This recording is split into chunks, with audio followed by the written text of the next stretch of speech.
ભાવનગર જિલ્લામાં થોડા દિવસોમાં હત્યાના 2 ગુના બન્યા હતા, જેમાં હત્યામાં આડા સંબંધો જવાબદાર બન્યા છે. ગારિયાધારમાં થયેલ પિતા પુત્રની હત્યામાં મૃતક આરોપીના પત્નીને ભગાડી મૈત્રી કરાર કરી સાથે રહેતો હોય, જે સંદર્ભે ડબલ મર્ડરની ઘટના બની હતી.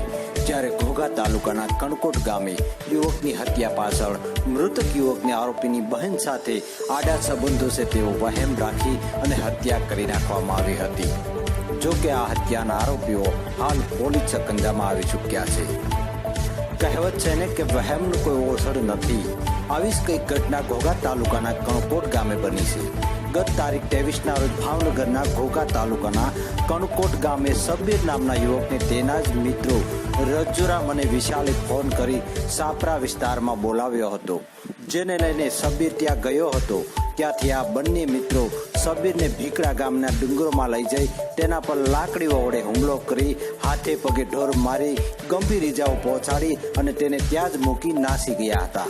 બાદમાં ગંભીર રીતે ઘવાયેલ ઇજાગ્રસ્ત સબીર જેમ તેમ કરી તેના ઘેર પહોંચ્યો હતો અને તેને તેના પરિવારજનો દ્વારા એમ્બ્યુલન્સ મારફતે ભાવનગરની સરટી હોસ્પિટલમાં સારવાર માટે લઈ જવામાં આવ્યો હતો. પરંતુ સારવાર મળે તે પહેલા જ સબીરનું મોત નીપજ્યું હતું. આ અંગે ઘોઘા પોલીસે આ બંને ઇસમો સામે ફરિયાદ નોંધી અને તપાસ હાથ ધરી હતી.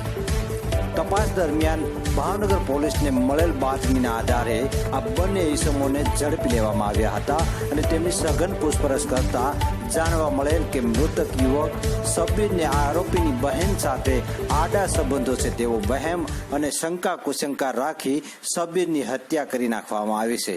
જો કે બંને આરોપીઓને આજે કોર્ટમાં રજૂ કરી અને રિમાન્ડની માંગ કરવામાં આવશે અને રિમાન્ડ દરમિયાન વધુ વિગતો જાણવા મળશે. GN news Bhavnagar.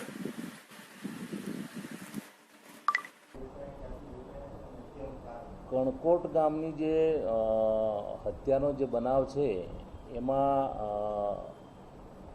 2 આરોપીના એરેસ્ટ કર્યા છે. એમાં એકનું નામ છે રજુરામભાઈ અને બીજા વિશાલ ઝાલાભાઈ. આ બંને આરોપીને પોલીસે બાતમીના આધારે શોધી અને એરેસ્ટ કર્યા છે આજે સાંજે. બંને આરોપીઓ જે છે પ્રાઇમરી પૂછપરછમાં એ લોકોએ આ બનાવનું જે કારણ છે એ મરણ જનાર જે છે એના આ આરોપીની બેન સાથે સંબંધ હોવાના શક વેમ રાખીને આ જે મર્ડર થયેલાની પ્રાથમિક ઇન્વેસ્ટિગેશનમાં હકીકત ખુલેલ છે અને વધુ તપાસ એની હાલમાં ચાલુ છે.